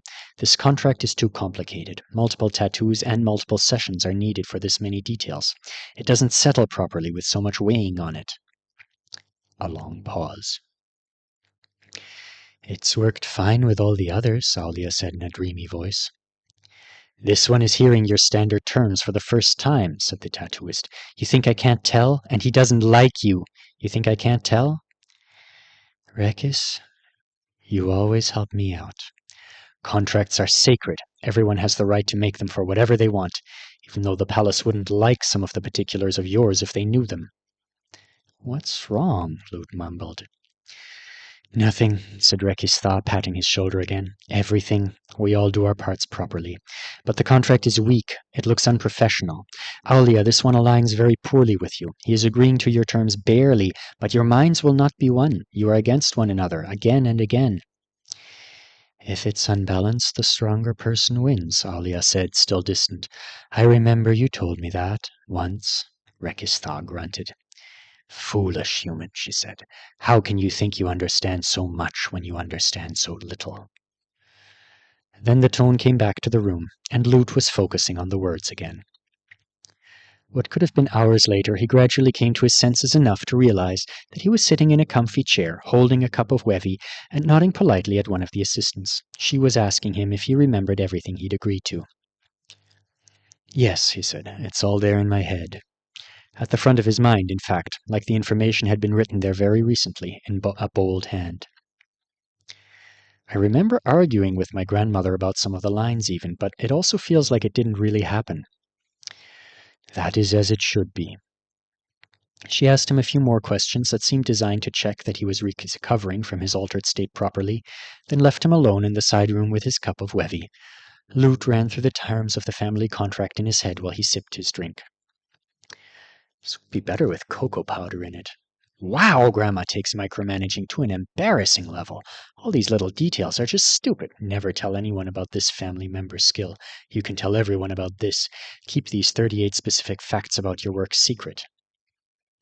He didn't have his hands on the class yet, but this sounded like it all added up to Aulia sowing confusion about how their powers worked, so that people thought she was more special than she really was, and to hide some weaknesses from her enemies, for example the gloss, the big trump card that Lute was now obligated to allow her to cast on him, with certain conditions. What about the gloss, how you asked? Asked Tat. Aww. The big trump card that Lute was now obligated to allow her to cast on him, with certain conditions, had to be paid for in full. Everyone knew one of the main benefits of being a chainer was that you got more than you paid for, and you could selectively reduce the cost of word chain halves. But Lute had just agreed to keep a lot of secrets about how chainer debt repayment worked in general, so there was something uncool going on somewhere, and he'd specifically agreed never to let anyone know that certain word chains, including the gloss, could not be attenuated or repaid by other parties. Aulia's signature word chain had mythic status on Anesidora. If you could summon up good luck for yourself and your family, and never receive as much bad luck in return, then you had a guaranteed win button. If you just kept pressing it, you'd eventually pull ahead of everyone else. And the only reason Aulia didn't do that was because she was a respectable council member who didn't want to risk causing nationwide havoc for her own gain. Oh, that's a lot of crap, thought Lute. The reason she doesn't do that is obviously because there's no point. There's no benefit if you have to pay it all back. Why on earth would she ever use it? Aulia breezed into the room, her wooden hoop earrings swinging. You're back to yourself, I see. Excellent. I was just telling some people about you. They can't wait to meet you, but they'll have to, I'm afraid. We have an appointment to get you your new class. She's chipper. Hey, he said, do chainers only work for this Palace of Unbreaking? Because one of the terms in the contract... That's right, Aulia said. Hop up. We'll be exiting from the same spot we arrived in. She held out a hand as if she was going to pull him out of the chair and onto his feet. Lute ignored it and stood on his own. We don't ever get summoned by anyone else? Ever? Hardly ever, said Aulia. The palace has exclusive summoning rights for chainers. They can loan us out, but they rarely see fit to do that. Lute peered at her. Is that a good thing? It didn't sound like the worst thing, depending on how nice the palace people were, but the family had been quite tight-lipped about it. Lute had thought that they all worked for the same place, but he hadn't been aware that they could only work for that place. It has its pros and cons, Aulia said, her smile turning forced. When I was a little older than you and had my first magical adventure, I admit I was somewhat distressed to find out I wouldn't have access to the entirety of the Triplanets. But what Avowed does... Access, thought Lute as they rode the cart across the parking lot to where nobody parked. Don't you have friends all over the Triplanets? Lute asked. Everyone says you... The palace exists in multiple locations on all three Artonas, Aulia replied. And there are a few on other worlds. Plus, there are plenty of other ways to make connections. Yes, but that's definitely not the impression most people have about you. As I said, there are pros and cons. For example, the palace doesn't summon other classes of Avowed. Feel free to tell people that as long as you adhere to the family guidelines about making it sound the proper way. Why do we have guidelines about how things sound? It's weird. What people think is the truth is often more powerful than the actual truth, Aulia said in a tone that seemed designed to convey wisdom. That sounds bogus, thought Lute. That sounds like the kind of thing you say because the actual truth is that chainers are isolated from the rest of the Triplanets and we only get to work on with one specific group of Artonans, who own buildings that look like sports stadiums. Why is it good that they don't summon other Avowed? He asked. Because there's power to be had here, dear, said Aulia. Why would we want to share it?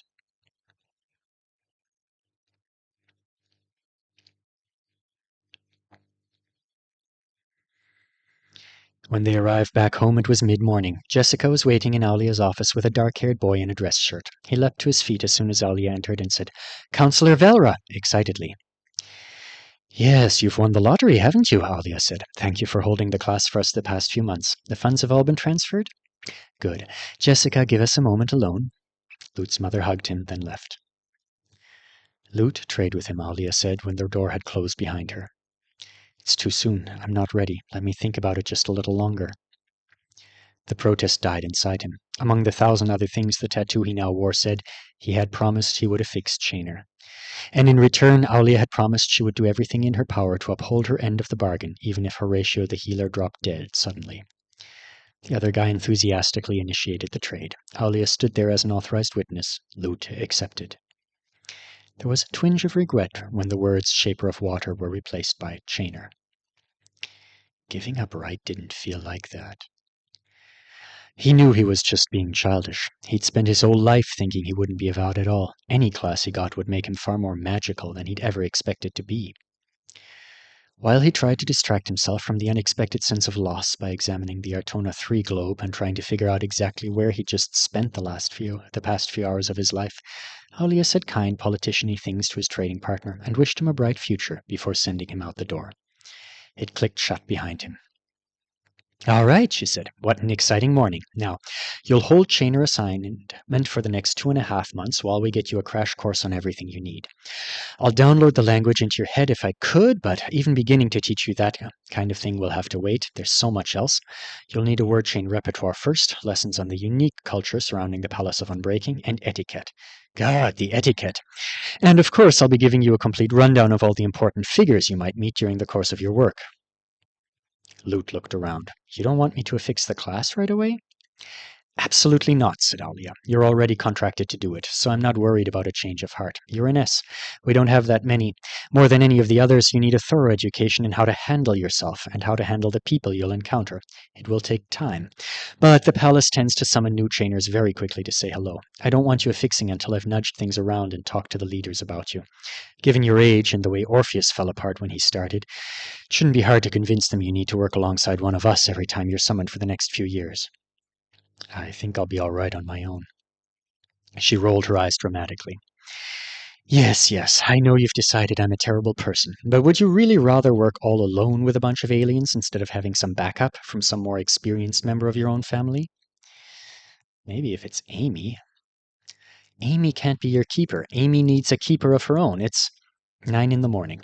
We'll have breakfast brought in here and get started on your first lessons right away.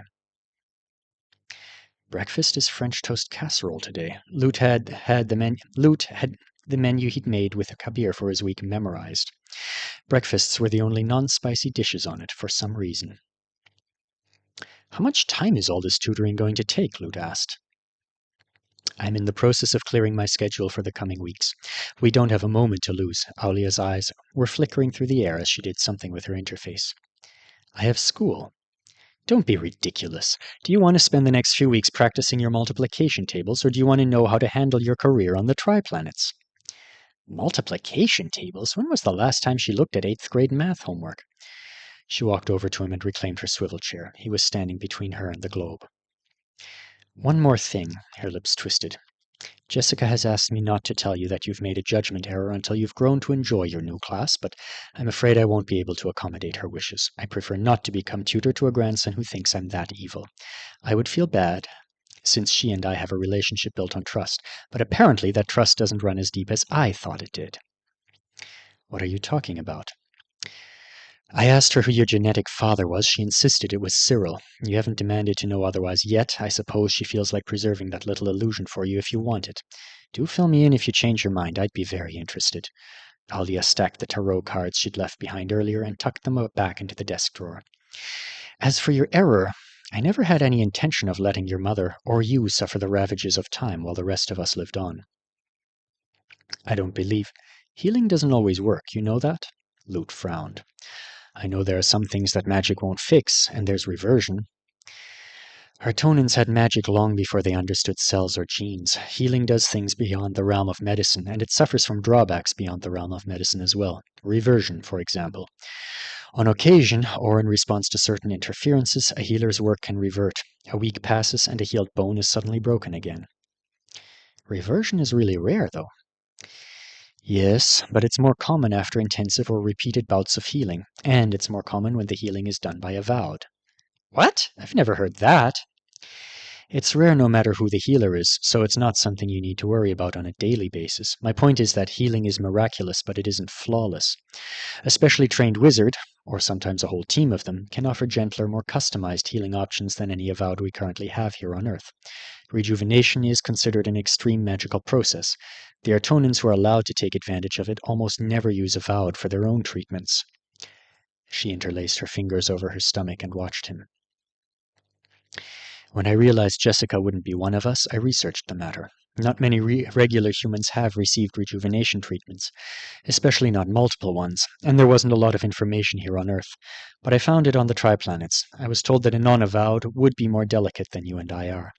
They said that if I wanted her to have the longest life possible, she should be treated there by specialists, not here by someone like Horatio. Getting it lined up for her isn't simple. We're waiting another decade or so, and then I'm going to agree to what will no doubt be a gauntlet of awful favors, in order to have a rabbit who's an expert at locating human-friendly healers arrange it for us. The first thing Lute felt was relief. The second was a dawning understanding that almost took his breath away. I know you're lying, he said. Mom knew what I thought. I told her, and she never said... There was no reason for her to let me think... She's the one who told me about your misapprehension in the first place, Alia pointed out. I was confident I could persuade you to want Chainer on your own. But she was afraid that you were only going to grow more enamored with Shaper as time passed. Or with Rabbit. She thought one was too dangerous. She thought the other might take you off the planet so that she could never see you again. A bit silly. It's not like we have Shapers dying left and right. Most rabbits enjoy their travels. But Jessica is most familiar with Chainer. She understands all its drawbacks and benefits clearly. She wanted it for you. And I wanted you for it. So, she suggested that if all else failed, we might take advantage of your misunderstanding, so that you would do what was best for yourself. No, thought Lute. No, she wouldn't do that. She wouldn't do that to me. I'm sure you picked up the idea that I was a cold-hearted creature who would let my own daughter die from the rest of the family. Obviously, Jessica and I don't tell them that she'll be receiving access to far superior magical treatments in the future.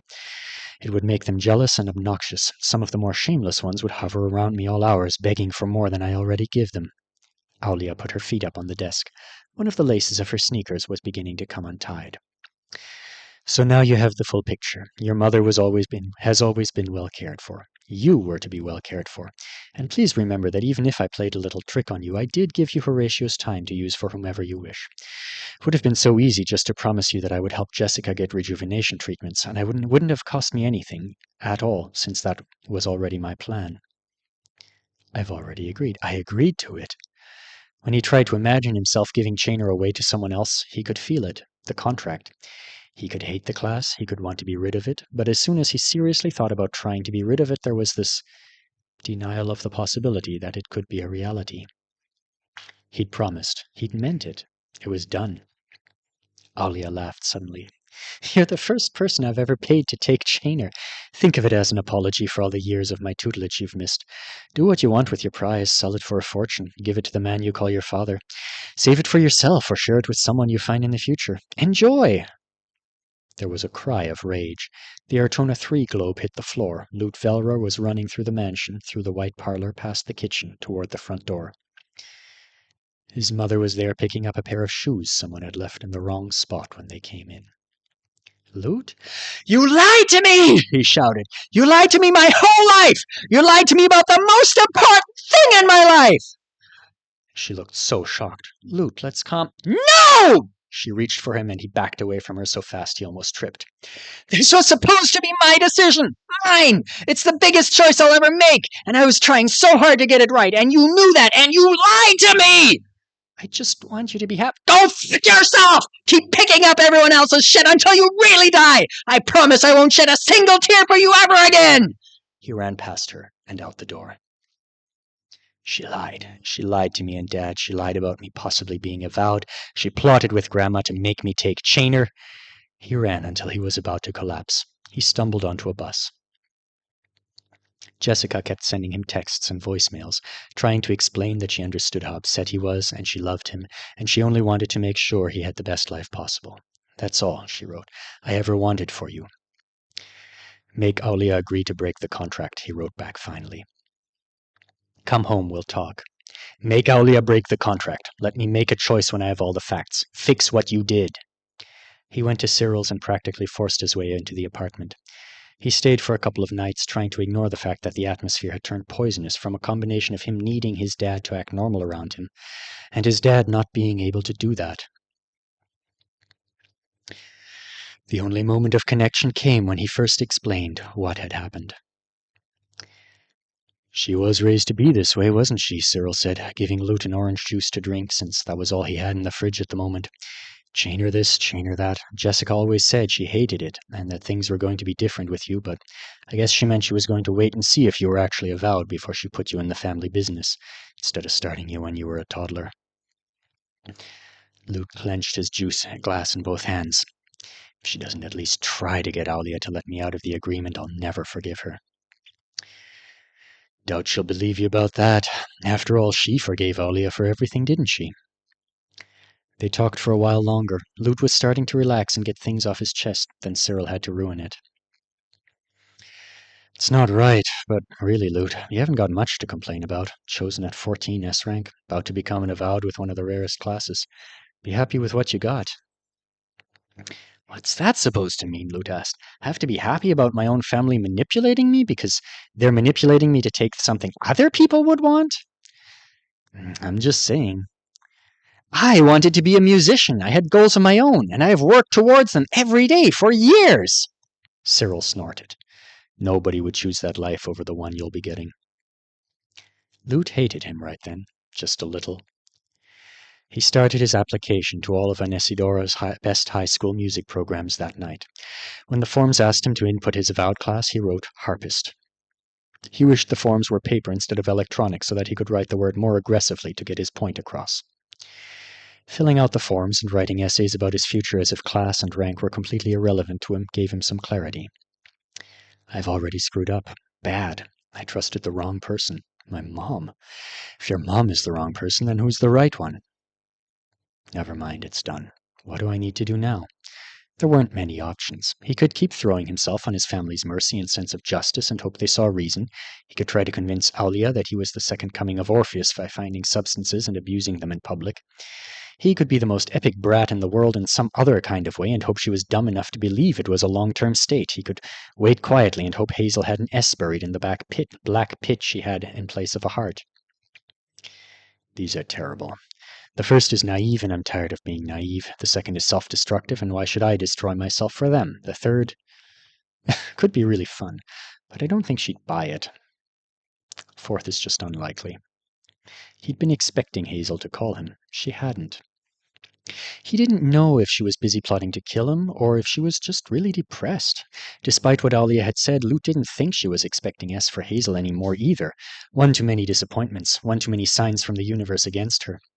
First a surprise Roman causing a family schism, now a surprise Lute in all his youthful glory. Lute pulled his applications up on his interface. The word harpist was so satisfying. The answers he'd written about what kind of musician he hoped to be were so him. This is who I am. Why can't I still be this? System, can I ask you a question? Why not? Mom can never be trusted again. Dad's not at his best. System, you're my family now. That's what you get for picking Lute Velra. He dragged a blanket off his bed and sat on the floor. What should I do? He waited. Make a choice for yourself. Thanks, I guess.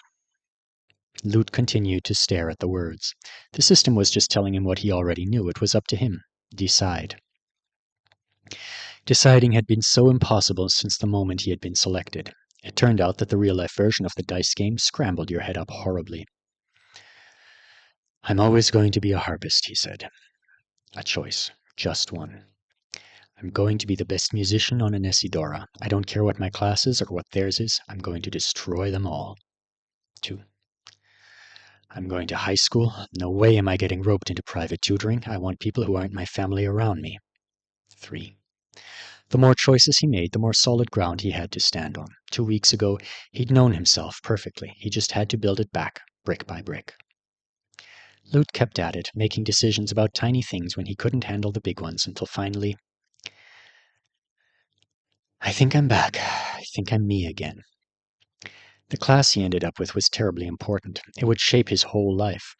But it wouldn't be his whole life.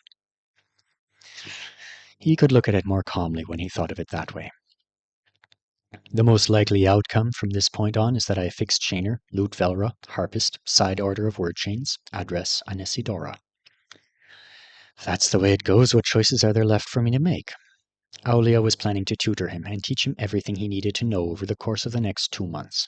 She was planning to have a chat with the Artonans and make sure he was placed with a family monitor, even when he was on other worlds. She was planning to have control. Lute dropped his blanket and went to the bathroom. He checked out the ornate symbol on his back for the 1000th time. It was a lot of geometric line work contained in a shape that looked like a wide splayed letter V. I think this is enough control for one lifetime, he thought. I think she doesn't get to have any more. A choice. A big one. He did sleep on it, just in case he was insane, but when he woke up in the morning, he still felt sure that he wanted to do it. I'd like to sign the contract, he said, right now.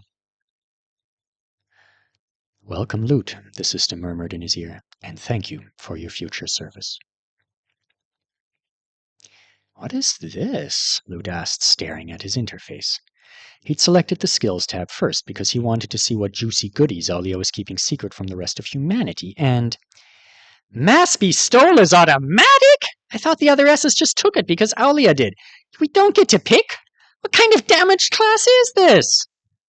He was having a mini heart attack sitting on the edge of his bed because this was his big S-rank skill, and he was trying to make a bold step forward in his life here and make choices. And there were no choices. Are you laughing at me right now? He asked the system. You're almost as bad as my real family. He poked the words Mass Bestowal Required, hoping they'd disappear. When he finally got around to looking away from the terrible crime that was his complete lack of a skill list, he felt silly. Oh, I get to choose something else down here. It's panicking for nothing. Sorry, system, we're still friends as long as it's at least a C rank. He prodded the option, and the skill list he'd been hoping for appeared. Now, let's see what kind of things Chainer can do that I don't know about. These all look so boring. Death this, loan that. Am I a magical banker now? Wait, these are all S's.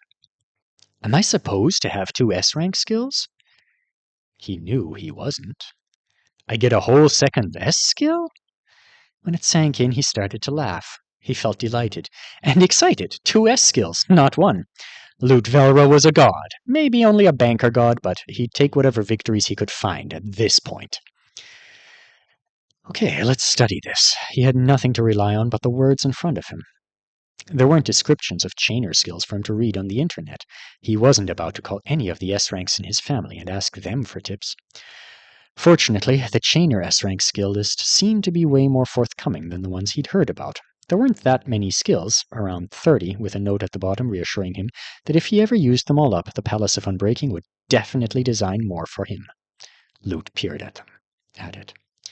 That's friendly of them, he decided, but how many lifetimes would it even take to get 30 S-rank skills? Even more shockingly, the skills were listed in non-alphabetical order. Instead, they were sorted by their priority in the Palace of Unbreaking's eyes. Number 1 on the list, a skill that accelerated a word chain so that it would hit harder but last for a shorter duration, was the one that was most valuable to the Palace at the moment. He could expect more summonings if he took it. The other classes would kill to have skills sorted this way. Ultra rares designed for specific jobs obviously have their perks. He thought about number 1 for a long time. That's an amazing skill, he decided. Worthy of S-rank for sure. There were a dozen reasons to want a word chain's effects to be intenser, briefer, or both. The main drawback seemed to be that the skill would have to be actively used the whole time the chain was being accelerated. Most word chains lasted hours. Aulia's gloss lasted days. It was great if Lute was just going to be working for himself and on himself, but considering the fact that his skill was in high demand with his new employers, this could be a skill that requires hours of work from me every day, couldn't it? All of them could be, depending on what the Artonans do with us, but this is the number 1 most wanted. He went down the list, reading whatever skill descriptions were offered, carefully. Some had notes about ethical limitations, and when he asked the system for clarification, he actually got it. They were like Mass Bestowal, permission from target required. Not that surprising. I knew they didn't just ask to be polite, they have to do it. The limit wasn't placed on all the skills, but it was there on a significant number of them. He made himself take his time and not jump ahead to look at a few skills he'd spotted on his initial skim. He had no idea what they did yet, but they had music-related names.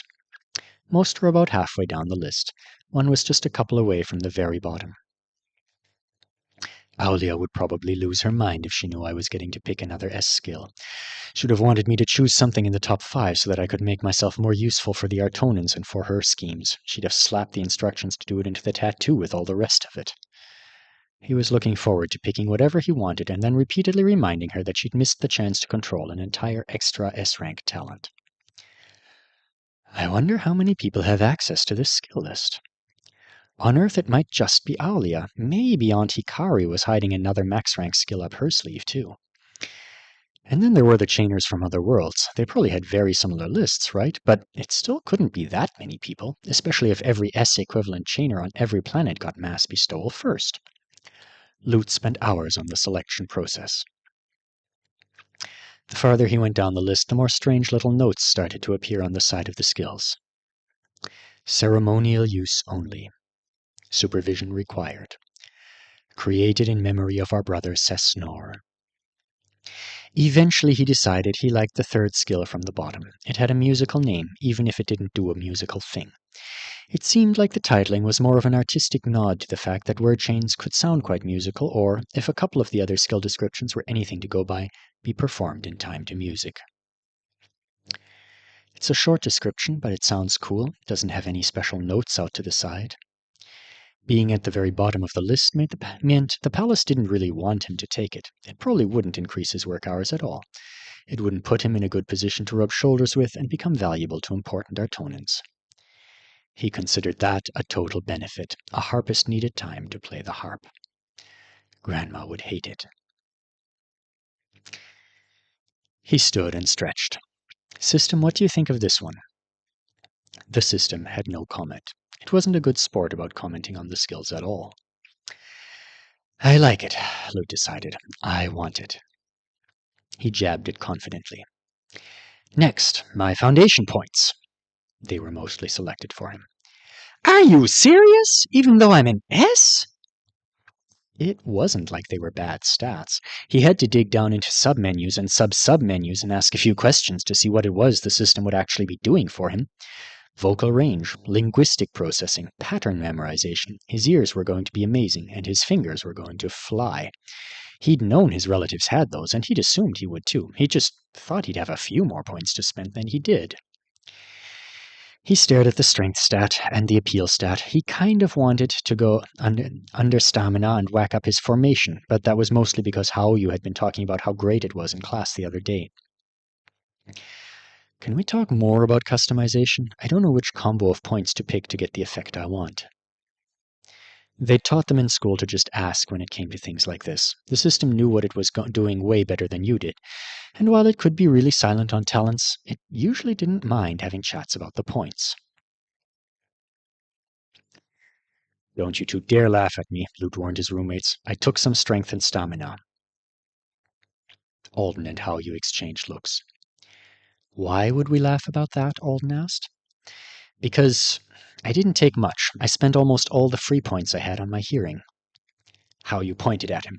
You accused me of eavesdropping, but you've got super ears. Cool, said Alden. Also, Haoyu, we didn't accuse you of doing that. You were literally doing that. You confessed.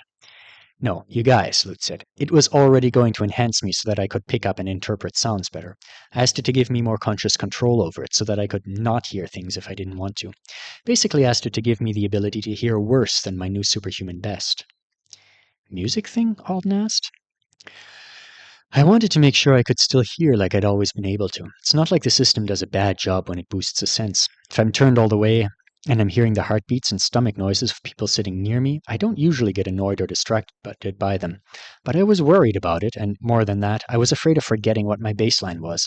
Now I've got this mental notch that feels like original Lute, and I can shift up and down from there by concentrating. It's not like it's useless just because you did it so you can be human normal sometimes, said Haoyu. Can you selectively hear stuff? Can you make Alden's stomach sound loud to you and mine sound quiet? Pretty well. I can focus to make one noise come to the foreground or recede in the background better than a normal person. That is awesome, Haoyu smiled at him, like a mini audio talent that you get through creative point use instead.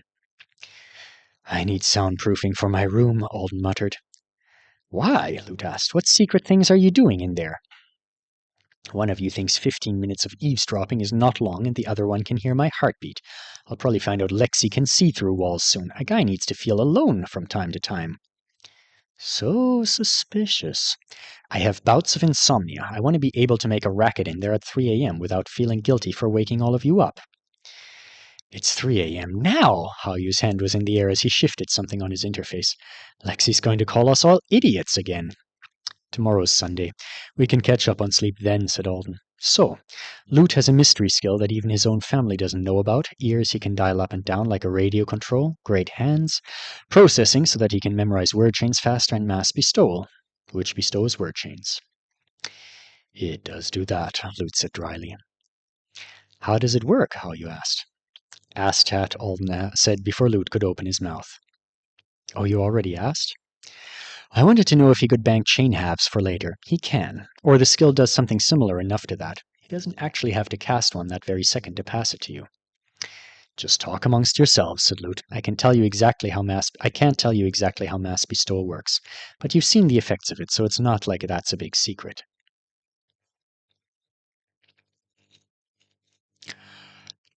Aren't I supposed to be getting some access to some special word chains? Lute asked the system. Does that not happen right now?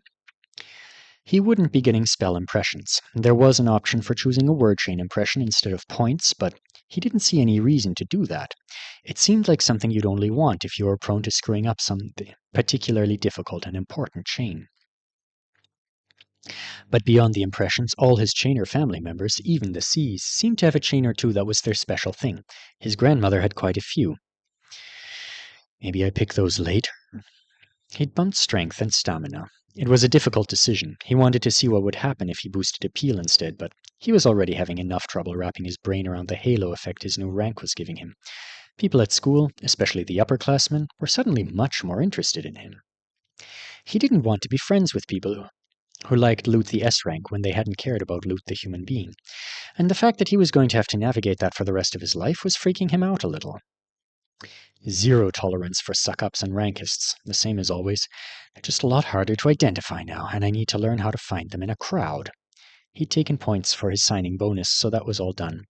And there was a note saying he'd be getting the gifts of joyous welcome from his new bosses. That could include the word chains?